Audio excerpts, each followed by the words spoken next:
So guys, this week I got a new video out. Oh my gosh, on my regular channel, Glossy News, youtube.com/Glossy News.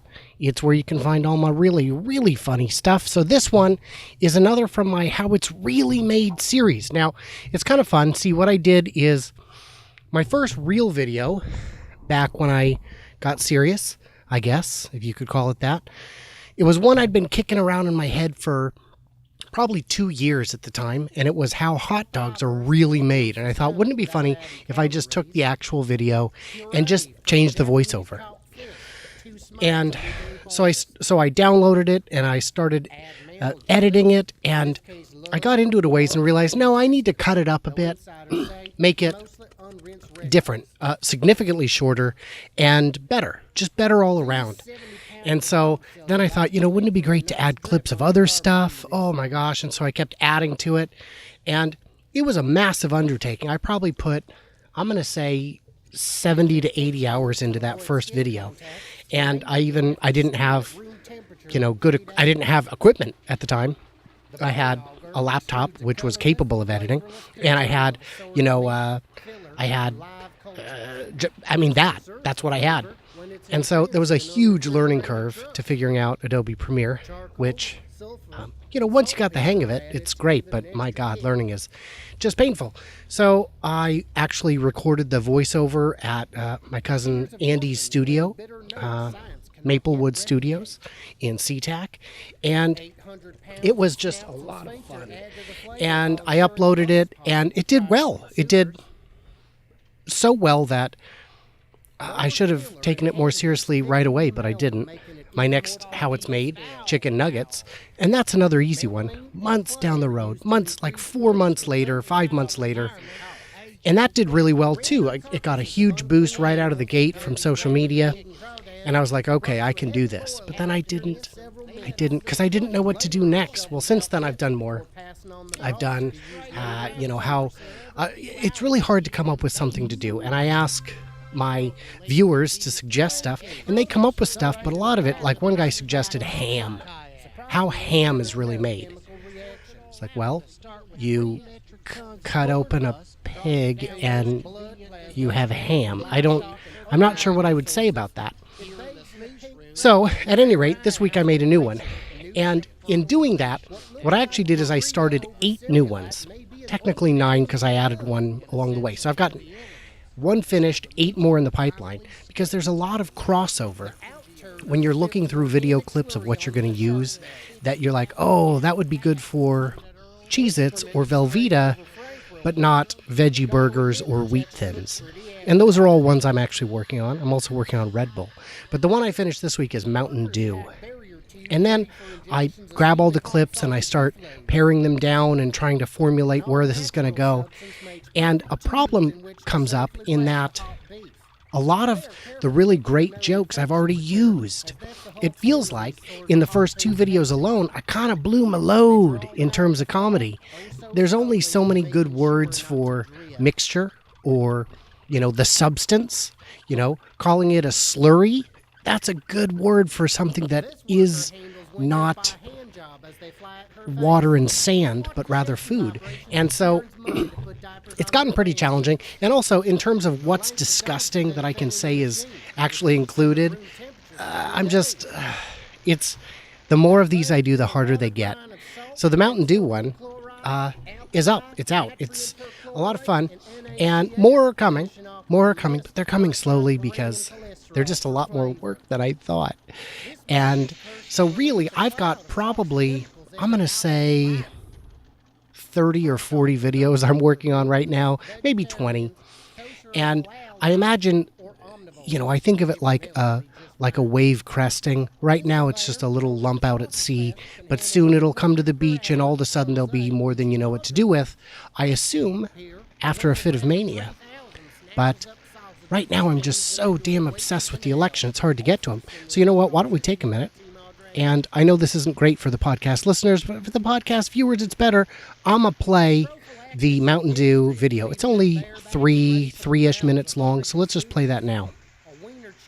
Mountain Dew, beloved for its healing properties, is a popular beverage. But how they really make it? It all starts in a $300 million factory like this one, where hydration scientists take locally sourced water reclaimed from the environment and create a base using all natural ingredients like toluene, red phosphorus, ether, herpesimplex, lithium, which is a salt, and iodine crystals.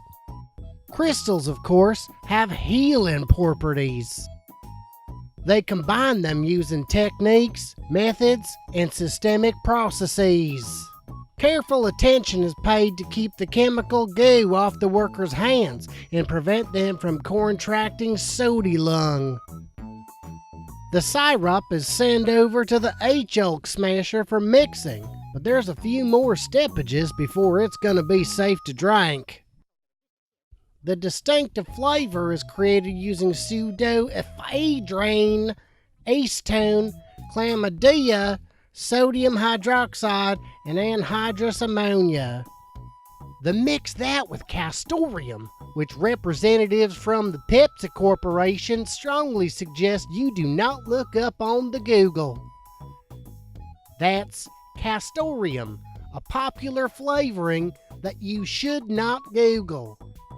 Castoreum. Other natural flavors are added as swell.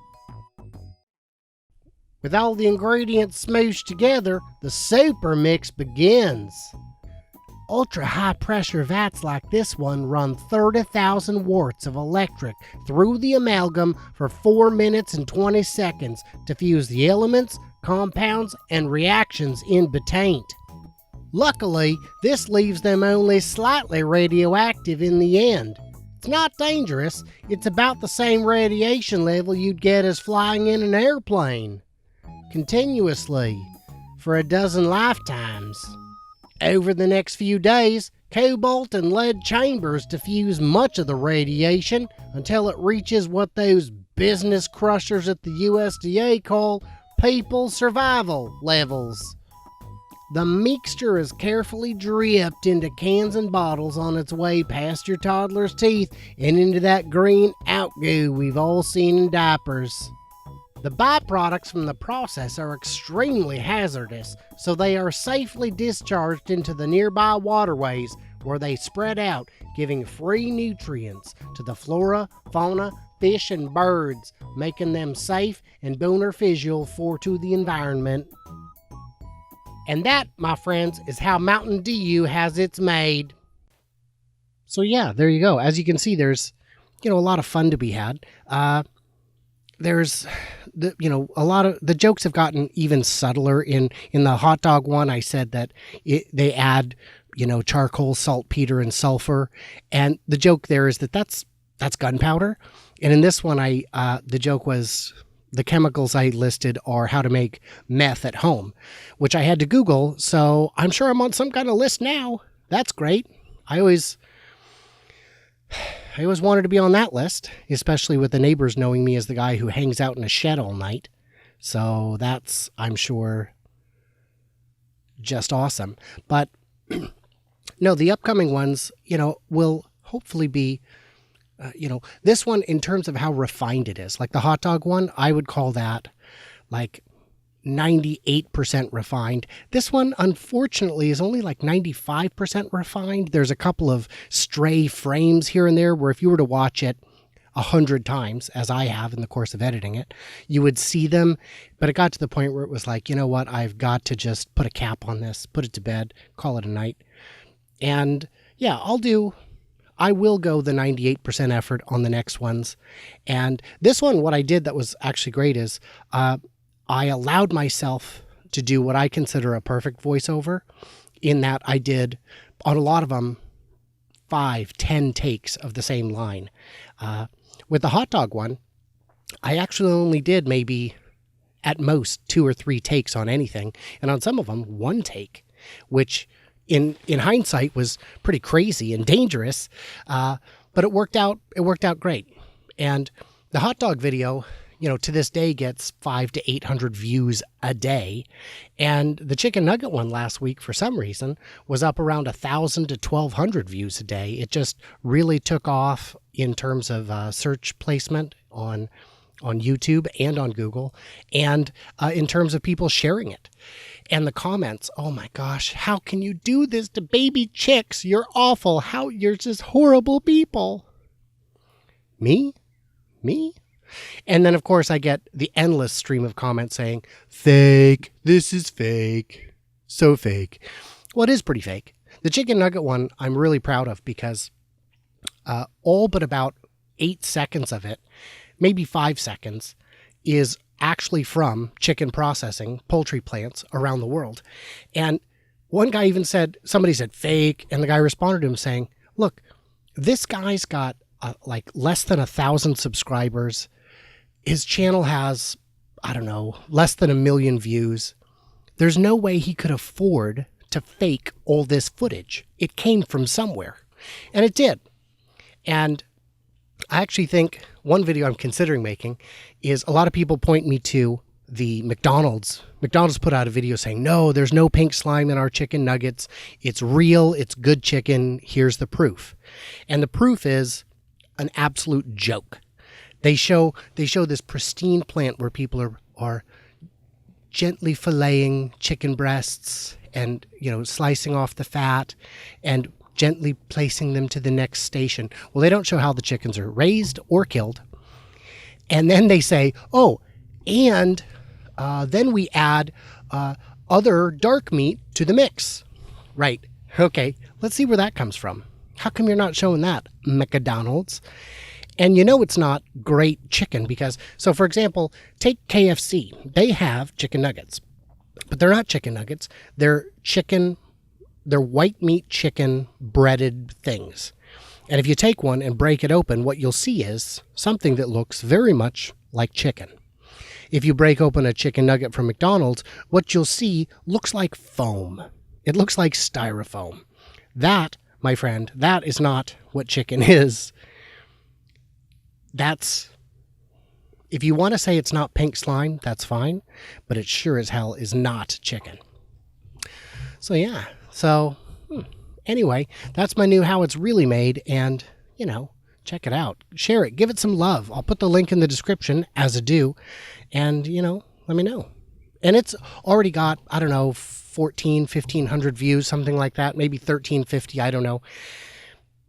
It's a nice start to the Mountain Dew one. It's a nice start, but I don't think many people are Googling how Mountain Dew is made.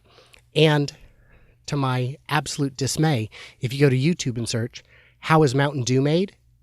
I'm not even on the first page, even though all the others are things like how to make Mountain Dew Jello shots, how to make Mountain Dew at home, how to make Mountain Dew Baja Blast at home. It's like, oh, for fuck's sake. That's the thing with YouTube. You're at the mercy of their algorithms. And the only people who are good at gaming the algorithms are the people that the algorithms are designed to stop. So it's almost enough to drive you crazy.